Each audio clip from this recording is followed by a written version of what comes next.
Hi guys, and welcome back to the channel. In today's video I'm going to show you how you can enable NFC and contactless payments on your Samsung Galaxy S25 Ultra. So let's start our video. First, you need to go to the settings on your device.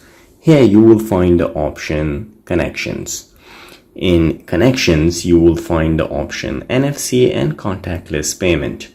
You need to enable this option. Then if you click on it, here you will find all the other information. NFC and contactless payments. Here the default wallet is Samsung Wallet.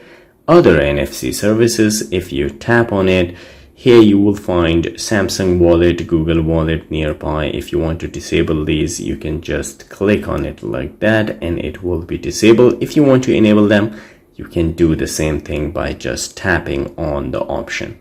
So guys, this is how you can enable NFC and contactless payment in your Samsung Galaxy S25 Ultra. I hope you liked the video. If you do so, please subscribe to my channel. I will see you in the next video. Till then, take care.